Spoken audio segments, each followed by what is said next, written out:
তারপর মহাদেব বৃদ্ধাকে কাঁধে তুলে নিয়ে যেতে থাকেন এবং মন্দিরের সামনে পৌঁছে তাকে নামিয়ে দিয়ে বলেন, যাও বুড়িমা, এবার তোমার ভোলে বাবার মাথায় জল ঢেলে এসো।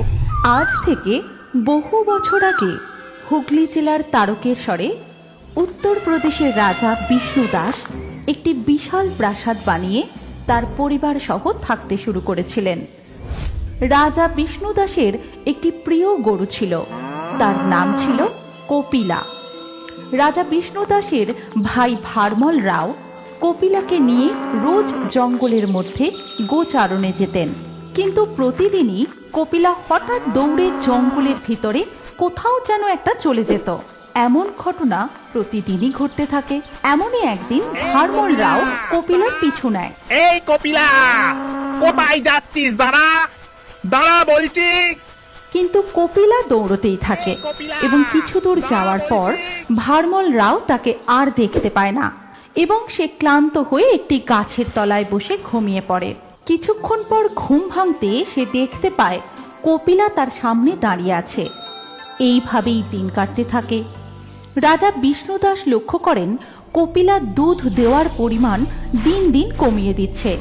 তাই সে চিন্তিত হয়ে তার ভাই ভারমল রাওকে বলেন, কি ব্যাপার বলতো?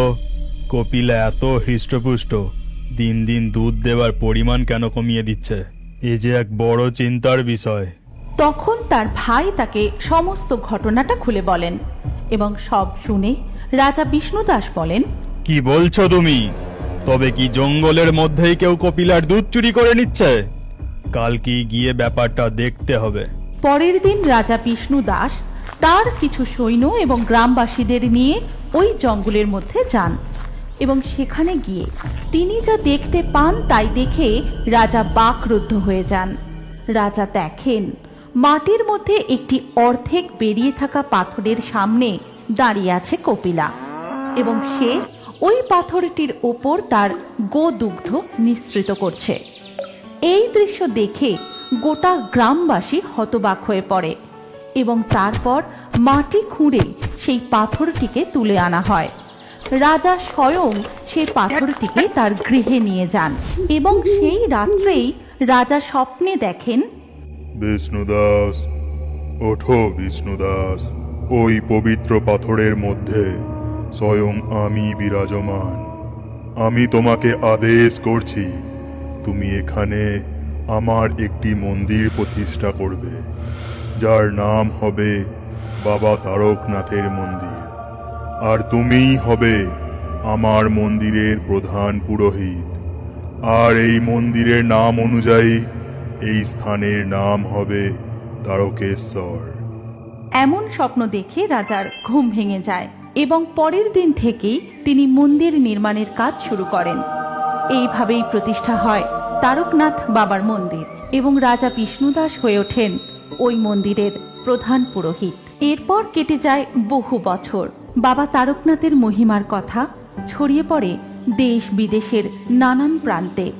আজও বহু দূর দূরান্ত থেকে লক্ষ লক্ষ ভক্তগণ শ্রাবণ মাসে বাবার মাথায় জল ঢালতে আসেন তাদের মনস্কামনা পূর্ণ করতে।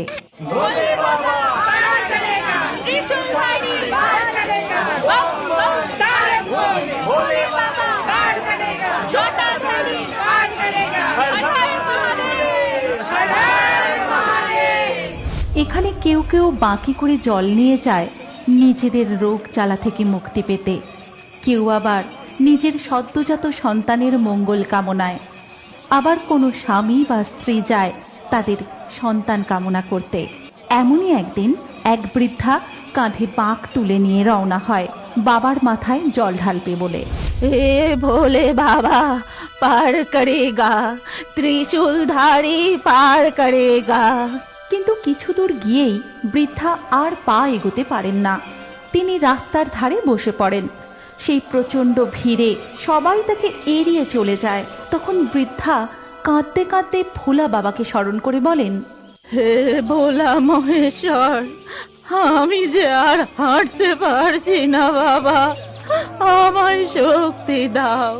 তোমার মাথায় জল ঢেলে আমি দু চোখ বন্ধ করলে তবেই মুক্তি পাবো বাবা। জয় জয় ভোলা মহেশ্বরের জয়। এদিকে স্বর্গে বসে মহাদেব ও মাতা পার্বতী সমস্ত ঘটনাটা দেখেন এবং মাতা পার্বতী বলেন, স্বামী, এ আপনার কেমন লীলা? আপনার এমন পরম ভক্ত সেই কোন দূর থেকে ছুটে এসেছে আপনার মাথায় জল ঢেলে পূর্ণ অর্জন করবে বলে, আর আপনার সেই ভক্ত এত কষ্ট পাচ্ছে দেখেও আপনি যাবেন না? আমি অবশ্যই যাব পার্বতী। আমি আমার কোনো ভক্তকেই কখনো নিরাশ করি না। এই বলে মহাদেব সেখান থেকে অদৃশ্য হয়ে সেই বৃদ্ধার কাছে যান আর বলেন, বুড়িমা, ও বুড়িমা, বলি এই বয়সে তুমি কি না কাঁধে বাঁক নিয়ে বেরিয়েছো বাবার মাথায় জল ঢালবে বলে? এই বয়সে তুমি এসব পারো? এখন এসো, চড়ে বসো দেখি আমার কাঁধে। আমি তোমায় নিয়ে যাচ্ছি বাবার মন্দির পর্যন্ত। কে কে বাছা তুমি? এমন ভোলা মহেশ্বরের মতো সেজেছ? ও বুঝেছি, তুমি হচ্ছ বহুরূপী। সে তুমি যা ইচ্ছা ভাবো, এখন তাড়াতাড়ি আমার কাঁধে বসো, অনেক পথ যেতে হবে। তারপর মহাদেব বৃদ্ধাকে কাঁধে তুলে নিয়ে যেতে থাকেন এবং মন্দিরের সামনে পৌঁছে তাকে নামিয়ে দিয়ে বলেন, যাও বুড়িমা, এবার তোমার ভোলে বাবার মাথায় জল ঢেলে এসো। তখন বৃদ্ধা তার ঝোলা থেকে 2 টাকা বার করে তাকে দিতে গিয়ে দেখে, এই নে বাবা, এই 2 টাকা তুই। হে কি, কোথায় গেল? কোথায় গেল ছেলেটা? তবে কি? জয় জয় ভোলা মহেশ্বরের জয়, জয় বাবা ভোলা মহেশ্বরের জয়। এরপর লক্ষ লক্ষ ভক্ত বাবার মাথায় দুধ জল ঢালতে থাকে। এদিকে মন্দিরের বাইরে দেখা যায় কতগুলো বাচ্চা ছেলে মেয়ে খিদের জ্বালায় বসে বসে কাঁদছে, আর যত দর্শনার্থী যাচ্ছে বাচ্চাগুলো তাদেরকে বলছে, আমাদের 2 খেতে দাও না গো, বহুদিন আমরা কিছু খেতে পাই না। তোদের এখন কি খেতে দেবো রে? যা সরে যা বলছি, একদম আমায় ছুবি না। কোথায় না কোথায় নোংরা জায়গায় ঘুরে বেড়াস। ওই যে তোমাদের ঘটিতে দুধ আছে, আমাদের একটু দুধ দাও না গো। সত্যি বলছি, আমরা অনেক দিন কিছু খেতে পাইনি, একটু খেতে দাও না গো। এই দুধ বাবার মাথায় ঢালার জন্য এনেছি, তোদেরকে খাওয়ানোর জন্য নয়। সরে যা বলছি, সরে যা এখান থেকে। এই বলে তারা সেখান থেকে চলে যায়। স্বর্গে বসে মহাদেব ও মাতা পার্বতী এই দৃশ্য দেখে বলেন, স্বামী, এ আপনার কেমন অবিচার? লক্ষ লক্ষ দর্শনার্থী আপনার মাথায় দুধ ঢালছে, অথচ এই ছোট্ট ছোট্ট দুধের শিশুগুলো খাবারের অভাবে। না না, এই দৃশ্য যে চোখে দেখা যায় না, এভাবে তো পূর্ণ অর্জন হয় না। ওরাও যে আপনার সন্তান, আপনি কিছু একটা করুন প্রভু। তারপর মহাদেব সেখান থেকে অদৃশ্য হয়ে ওই বাচ্চাগুলোর সামনে যান আর বলেন, তোদের খুব খিদে পেয়েছে তাই না বাছা? কিন্তু তুমি কে? এমন শিব ঠাকুরের মতো সেজেছো কেন? ও, তুমি বুঝি বহুরূপী? হ্যাঁ হ্যাঁ, আমি বহুরূপী। এখন আয় দেখি, এই খাবারগুলো খেয়ে নে। তারপর মহাদেব তার নিজের কোলে বসিয়ে ওই ছোট্ট ছোট্ট শিশুগুলিকে নিজের হাতে দুধ ও আরো নানা রকম ফল খাইয়ে দেন। এইভাবেই বাবা তারকনাথের মহিমা ছড়িয়ে পড়ে দূর দূরান্তে। আর তোমরা যদি তারকেশ্বরের বাবা তারকনাথের আরও মহিমার কথা জানতে চাও, তাহলে কমেন্ট করে অবশ্যই জানাও। এই গল্পের পরবর্তী পর্ব যদি তোমরা দেখতে চাও, তাহলে কমেন্টে নেক্সট পার্ট অবশ্যই লেখো। আর আমাদের ফেয়ারি টুনস বাংলা ফেসবুক পেজটি এক্ষুনি ফলো করে নাও। এই গল্পটি ভালো লাগলে লাইক দিয়ে শেয়ার করে দাও।